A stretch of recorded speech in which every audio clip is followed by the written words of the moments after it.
Hello students, आशा करता हूँ अच्छे होंगे।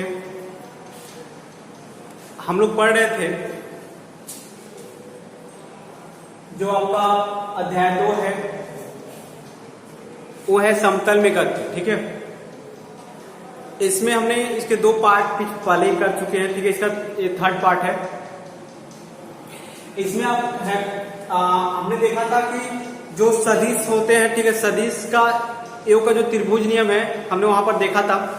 यहाँ पर एक और नियम है सदिश योग का जो चतुर्भुज नियम है, यानी समांतर चतुर्भुज नियम है, हम उस पर चर्चा करने वाले हैं। ठीक है, आपको पता है कि 2 सदिश को हम कैसे जोड़ते हैं। ठीक है, जोड़ने का जो तरीका होता है कुछ अलग होता है, हम इसको साधारण बीजगणितीय रूप से नहीं जोड़ पाते। ठीक है, तो ये हम बहुत ही सिंपल तरीके से इसको हम क्या कर सकते हैं, जोड़ सकते हैं समांतर चतुर्भुज के नियम से या त्रिभुज के नियम से। यानी 2 सदिश को आपको जोड़ना है, आप या तो समांतर चतुर्भुज के नियम से जोड़िए या तो त्रिभुज के नियम से जोड़िए। ठीक है, तो हम यहाँ पर देखते हैं कि जो 2 सदिश के योग का जो समांतर चतुर्भुज नियम है वो क्या है।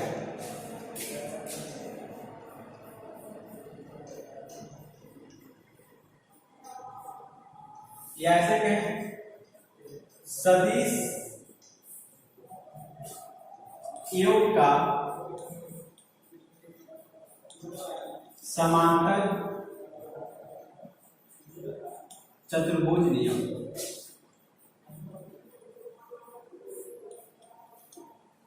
सदिश योग का समांतर चतुर्भुज नियम। ठीक है, तो इसमें क्या था कि उसमें हमने देखा था क्या कि त्रिभुज वाले में देखा था कि अगर कोई सदिश है, कोई 2 सदिश है, ठीक है, वे किसी त्रिभुज की संलग्न भुजाओं से क्या है निरूपित हैं, तो जो उसका परिणामी होगा वह उसकी तीसरी भुजा से क्या होगा, निरूपित होगा। इसमें हम लोग क्या देखेंगे, इसमें देखेंगे कि 2 सदिश किसी समांतर चतुर्भुज के अगर 2 संलग्न भुजाओं से निरूपित है तो उसका जो परिणामी होगा वो उसके विकर्ण से क्या होगा, निरूपित होगा। यानी जो उसके परिणामी को निरूपित करेगा वो कौन होगा, उसका विकर्ण होगा। ठीक है, तो कहने का मतलब क्या है कि अगर यहाँ पर क्या है समांतर, यहाँ पर 2 सदिश है। ठीक है, ये आपके क्या है 2 सदिश है, ऐसे मान लेते हैं कि आपका 2 सदिश है। ए वेक्टर ए है और ये मान लेते हैं वेक्टर बी है। ठीक है, अगर हम कहते हैं ए बी है और ये आपका डी है, ए बी है और ये क्या है डी है, तो यहां हम क्या करेंगे समझिएगा कि ए इसकी दिशा ये है और इसकी दिशा ये है। तो आपको पता है कि सदिश को हम कैसे जोड़ते हैं, सदिश को जोड़ने का मतलब यही होता है कि पहला जहां से खत्म हुआ है दूसरा क्या होना चाहिए, वहीं से स्टार्ट होना चाहिए। अरे पहला जहां से खत्म होगा दूसरा हम क्या करेंगे, वहीं से स्टार्ट करेंगे, तभी तो हम सदिश को जोड़ पाएंगे। तो कहने का मतलब यह है कि यहाँ पर अगर देखें कि इनके बीच का जो एंगल है कितना है, अगर हम कुछ भी मान लें इनके बीच का एंगल, इनके बीच का क्या है, एंगल अल्फा है, तो आपको कुछ नहीं करना है, इसको उठा करके आप यहाँ लाकर इसको रखना है। जब इसको उठा करके आप इसको यहाँ रखेंगे, ठीक है, और एंगल क्या होगा, ये एंगल भी कितना चाहिए, अल्फा ही होना चाहिए। एंगल और एंगल आपस में क्या है, अल्फा ही होना चाहिए। ठीक है, तो हम कुछ नहीं कर सकते, इसको उठा करके हम यहाँ रख सकते हैं। इसका दिशा भी क्या होगा, वही होगा, तो इसका दिशा भी क्या हो गया, वही हो गया। यानी ये वेक्टर ए हो गया और एक क्या हो गया, वेक्टर बी हो गया, जो आपका इस तरह से क्या होगा, रिप्रेजेंट हो गया। ठीक है, अब यहाँ पर समझिए कि जो इसका जो परिणामी होगा आप इसको मिला दीजिए, इसको मिलाएंगे, तो जब आप इसको मिलाएंगे तो यही जो होगा क्या कहलाएगा, इसका परिणामी कहलाएगा। ठीक है, इसी को हम क्या कहेंगे, इसका परिणामी कहेंगे। यही जो होगा इसका परिणामी होगा और आप क्या इसको ऐसे मिला सकते हैं।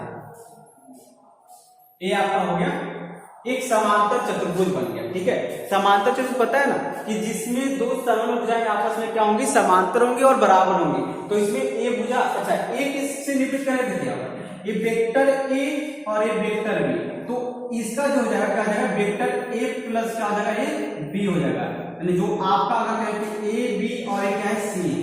ठीक है, ए बी और क्या है सी है।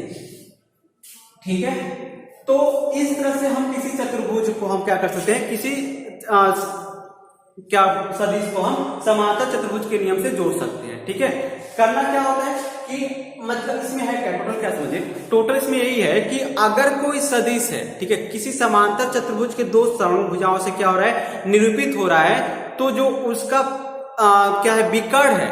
विकर्ण क्या होता है, 2 समुख शीर्षों को जो मिलाने वाली रेखा खंड होती है ना, वही क्या कहलाता है, विकर्ण कहलाता है। तो जो इसका विकर्ण होगा वो उसके परिणामी को क्या करेगा, प्रदर्शित करेगा। ठीक है, तो इसमें करना क्या होता है कि आपके पास क्या है, ए बी क्या है, ठीक है, ए बी क्या है, एक आपका समांतर चतुर्भुज है। ऐसे कहें कि ए बी एक वेक्टर है और ए डी दूसरा वेक्टर है, ए बी एक वेक्टर है और ए डी क्या है, दूसरा वेक्टर है। आपने कुछ नहीं किया कि इस ए डी को उठा करके इस बी के पास ले गए और बी पर रख दिया आपको, क्योंकि अपने को हमने पहले भी बता चुका है कि जो समांतर चतुर्भुज होते हैं ना, जो समांतर मतलब जो वेक्टर होते हैं, ठीक है, वेक्टर को जोड़ते कैसे हैं, पहला जहां से खत्म हुआ है तो दूसरा वहीं से क्या होना चाहिए, स्टार्ट हो चाहिए। पहला जहां से खत्म हुआ है दूसरा वहीं से क्या होना चाहिए, स्टार्ट हो चाहिए। ठीक है, तो पहला यहाँ पर बी पे खत्म हुआ, ठीक है, तो दूसरा जो वेक्टर था वो बी से क्या होना चाहिए, स्टार्ट होना चाहिए। ठीक है, तो इस तरह से क्या हो जाएगा, वेक्टर ए और ये आपका वेक्टर बी बन जाएगा। अब आप क्या करेंगे कि इससे एक समांतर चतुर्भुज, देखिए ए इसके क्या समांतर है, अरे भाई समान वेक्टर है ना। समान वेक्टर का मतलब क्या है, अगर कहें कि समांतर सदिश भी है और एक जो उनकी दिशा भी क्या है, समान है, और एक जो परिमाण भी क्या है, समान है, तो इसे हम बोलेंगे समान वेक्टर कह सकते हैं। ठीक है, तो ए साइड और ए साइड दोनों आपस में समांतर है, बराबर है, और ए साइड दोनों आपस में क्या है, बराबर है। ये जो होगा इसे हम क्या कहें, ऐसे कह सकते हैं, ये वेक्टर बी है और ये क्या बन जाएगा, इसको हम कह सकते हैं कि ये आपका वेक्टर ए है। देखिए जो दिशा इधर है वही दिशा क्या है, इधर है। तो आप इसको चाहे इस त्रिभुज से जोड़िए और चाहे इस त्रिभुज से जोड़िए। अरे त्रिभुज नियम तुम लोग पढ़े हैं ना, कि त्रिभुज नियम क्या है कि यहाँ पर vector A B plus vector B C equal to क्या, वेक्टर ए सी हो जाएगा। ठीक है, तो क्या हो जाएगा, वेक्टर, अगर आपको पता है हमने इसमें क्या किया, आपको दिया है यहाँ पर ए वेक्टर ए बी, ठीक है, vector A B equal to क्या खींच लिया आपने, वेक्टर बी सी खींच लिया। Vector A B equal to क्या, वेक्टर डी सी, और एक चीज क्या है, वेक्टर ए के बराबर है।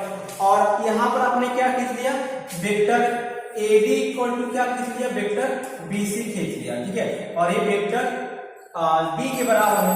ठीक है, वेक्टर बी के बराबर है। अब त्रिभुज आप ले लेंगे, त्रिभुज या एसी को आप मिला देंगे। ठीक है, एसी को क्या करेंगे, मिलाएंगे, और जब एसी को मिलाएंगे तो त्रिभुज आप ले लेंगे एबीसी में, त्रिभुज एबीसी में सदिश नियम से, ठीक है, किस नियम से, सदिश नियम से इसको आपको क्या करना है, हल करना है। ठीक है, त्रिभुज एबीसी में सदिश नियम से, यानी त्रिभुज एबीसी का जो ए का सदिश नियम होता है वो क्या होता है, तो आपको पता है क्या होता है कि vector A B plus vector B C plus और वेक्टर क्या हो जाएगा, ए सी हो जाएगा। ये क्या होता है, इसका सदिश नियम होता है। ठीक है, तो आप इसी को समांतर चतुर्भुज का नियम भी कहते हैं। ठीक है, तो आशा है आप इतनी समझ गए होंगे, बहुत ही छोटा सा चीज था, ठीक है, इसमें कोई दिक्कत नहीं हुआ होगा आपको। तो अच्छा, यहाँ पर कंफ्यूजन देखिए, यहाँ पर आपको वेक्टर ए डी है ना, और इसको हमने उठाकर, क्योंकि हमने पिछले वीडियो में दिखाया था जोड़ के, कैसे पिछले वीडियो में हमने दिखाया था कि कैसे वेक्टर को हम जोड़ते हैं, पहला जहां से खत्म होगा दूसरा वहीं से क्या होगा, स्टार्ट होगा। ठीक है, तो आज के लिए बस इतना ही। ठीक है, जल्दी मिलेंगे अपने अगले नेक्स्ट वीडियो में, तब तक के लिए जय हिंद।